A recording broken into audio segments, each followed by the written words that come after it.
Hello and good evening मेरे प्यारे बच्चों। तो कल हमने वीडियो की स्टार्टिंग करी थी change of states of matter से, जिसमें हमने पढ़ा था बाय चेंजिंग द टेम्परेचर। जैसे जैसे टेम्परेचर बढ़ाते हैं तो क्या क्या चेंज आता है उसके टेम्परेचर में। जैसे जैसे हम टेम्परेचर बढ़ाते हैं तो क्या क्या उसके फॉर्म में चेंज आता है।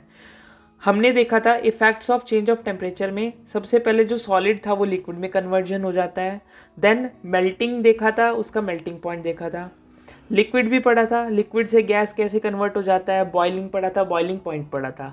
आज हम बात करेंगे effect of change of pressure. जैसे जैसे हम प्रेशर पुटअप करते हैं, प्रेशर लगाते हैं, तो बहुत सारे गैसेस में या बहुत सारे क्या क्या चेंजेस होते हैं। सबसे पहले गैसेस टू लिक्विड, जो हमारा गैस होता है, अगर हम हाई अमाउंट में प्रेशर लगाते हैं तो जो हमारा गैस है वो लिक्विड में कन्वर्ट हो जाता है। वो पढ़ते हैं, देखो।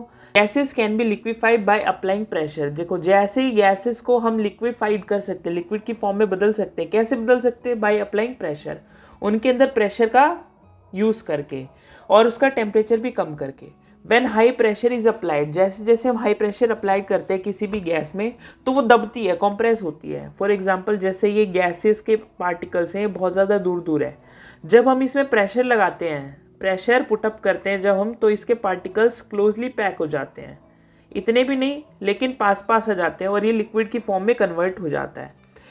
यहाँ पर लिखा हुआ है solid CO2 gets converted directly to the gases state. जो सॉलिड CO2 है वो गैसेस स्टेट में कन्वर्जन हो जाता है, कन्वर्ट हो जाता है ऑन डिक्रीजिंग ऑफ प्रेशर। जैसे उसको प्रेशर को डिक्रीज करते हैं बिना उसके लिक्विड स्टेट हुए हुए। बहुत सारी ऐसी गैसेस होती है जो कि उसकी गैसेस स्टेट से डायरेक्ट लिक्विड में ना चेंज होकर सॉलिड फॉर्म में चेंज हो जाती है। इसका बेस्ट एग्जांपल है आपका सॉलिड CO2, जिसको हम ड्राई आइस भी बोल सकते हैं।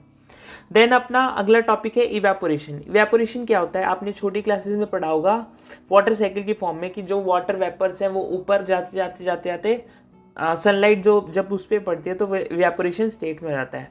अब इसकी डेफिनेशन पढ़ते हैं। The process of conversion of a substance, किसी भी सब्सटेंस को चेंज करना from liquid state to gaseous state, liquid state से डायरेक्ट उसकी गैसियस स्टेट में आ जाना। Its boiling point, below its boiling point, उसके बॉइलिंग पॉइंट से कम होकर, उसको क्या बोलते हैं? इवेपोरेशन या फिर वेपोराइजेशन बोलते हैं। किसी भी स्टेट को या किसी भी चीज़ को या किसी भी लिक्विड स्टेट को हम वेपोराइज कर सकते हैं, वेपर की फॉर्म में बदल सकते हैं। ठीक है बच्चों। अब इसके कुछ फैक्टर्स होते हैं, factors affecting the rate of evaporation. क्या क्या फैक्टर्स हैं जो कि उसके इवेपोरेशन में क्या क्या इफेक्ट डालते हैं? सबसे पहला सरफेस एरिया है। सरफेस एरिया पढ़ते हैं बच्चों। The rate of evaporation increasing, rate of evaporation increase हो जाता है जैसे हम उसका सरफेस एरिया बढ़ा देते हैं। तो फॉर एग्जांपल, जैसे ये कपड़ा है, कपड़े में हमने सरफेस एरिया बढ़ा दिया तो इसका रेट ऑफ इवेपोरेशन भी इंक्रीज हो जाएगा, मतलब इसका रेट ऑफ इवेपोरेशन भी बढ़ जाएगा। ये लो। Next, temperature. जैसे जैसे इसका टेम्परेचर भी बढ़ाते हैं, the rate of evaporation of increasing with increase in temperature. जैसे इसका टेम्परेचर बढ़ाएंगे तो इसका रेट ऑफ इवेपोरेशन है वो भी बढ़ जाएगा। ह्यूमिडिटी, ह्यूमिडिटी होता है हवा में नमी का होना। Humidity, decrease in the humidity, humidity अगर नमी कम होगी हवा में तो रेट ऑफ इवेपोरेशन भी बढ़ेगा। फॉर एग्जाम्पल, जैसे आपने देखा होगा जब भी बारिश का मौसम आता है और आप अपने कपड़े सुखाते हो तो आपने देखा होगा कि जो आपके कपड़े होते हैं बहुत देर में सूखते हैं। वहीं पे एज कम्पेयर टू अगर सनी डे होता है, मतलब जहाँ पर धूप बहुत ज़्यादा होती है, वहाँ पर अगर आप अपने कपड़े सुखाते हो तो वो जल्दी सूख जाते हैं। क्यों सूख जाते हैं? क्योंकि वहाँ पर हवा में नमी नहीं होती है। उसके बाद अगला टॉपिक है हमारा विंड स्पीड। विंड स्पीड देखो, an increase in the wind speed. जैसे जैसे हवा तेज तेज बढ़ती है, तेज तेज होती है, तो जो रेट ऑफ इवेपोरेशन है वो भी जल्दी जल्दी हो जाता है। ठीक है बच्चों। हमारा आज का लास्ट टॉपिक है इवेपोरेशन कॉजिंग कूलिंग। जो जब भी हमें इवेपोरेशन होता है, कोई भी प्रोसेस है इवेपोरेशन का, उससे ठंडक मिलती है। During the process of evaporation, जैसे इवेपोरेशन का प्रोसेस होगा, जो पार्टिकल है लिक्विड के वो एब्जॉर्ब कर लेंगे हमारी लेटेंट हीट ऑफ वेपोराइजेशन को। कहाँ से? सराउंडिंग से। और वो कन्वर्ट हो जाएंगे डायरेक्ट गैसियस स्टेट में। तो इस एब्जॉर्बशन को या इस एनर्जी के एब्जॉर्बशन को सनलाइट सराउंडिंग से वो हमें ठंडा कर देता है। एग्जाम्पल के तौर पर यहाँ पर प्रेसिपिटेशन या फिर स्वेट, पसीना आता है या फिर बारिश का माहौल होता है हमारी नेचर में, या फिर स्वेटिंग जब होती है हमारी बॉडी में, तो बॉडी का टेम्परेचर एकदम ठंडा हो जाता है, कूल डाउन हो जाता है, क्योंकि बाहर का टेम्परेचर गर्म है और बॉडी का टेम्परेचर ठंडा है। ठीक है बच्चों। तो ये क्या होता है? Latent heat of vaporisation. जो वाटर वेपर है वो इवेपोरेट होना स्टार्ट हो जाता है, जिसकी वजह से हमें ठंडक मिलती है।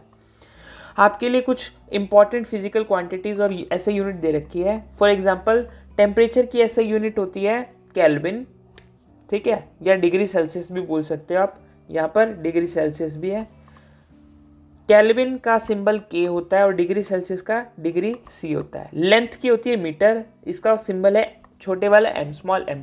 मास किलोग्राम से डिनोट किया जाता है यानी कि केजी से। वेट न्यूटन, अभी हम सीखेंगे फिजिक्स में न्यूटन होता क्या है। न्यूटन के लिए हम कैपिटल एन का यूज़ करते हैं। Volume cubic metre, metre cube, आपने मैथ्स में बहुत सारे न्यूमेरिकल्स में सॉल्व किया होगा, metre cube. Then density, density मतलब वेट, कितना एक ऑब्जेक्ट पे भार यानी कि वेट लग रहा है, वो किससे डिनोट होता है, केजी पर मीटर क्यूब से, केजी पर मीटर क्यूब से। देन प्रेशर, प्रेशर अप्लाई करना उसकी ऐसे यूनिट होती है पास्कल, जिसे पीए से डिनोट किया जाता है। आई होप बच्चों ये वाला चैप्टर आपको अच्छा लगा होगा और आपकी समझ में भी आया होगा। मैंने पिछले 2 वीडियोस के लिंक इसी वीडियो के डिस्क्रिप्शन बॉक्स में मेंशन किया हुआ है, आप वहाँ से जाकर ज़रूर पढ़ सकते हैं इसको। आई होप आपको ये वीडियो अच्छी लगी होगी। अगर अच्छी लगी होगी तो इस वीडियो को लाइक करना, चैनल को सब्सक्राइब करके साथ ही नोटिफिकेशन बेल को ऑन कर देना। मैं मिलता हूँ आपको इसके अगले वीडियो में, तब तक के लिए गुड बाय।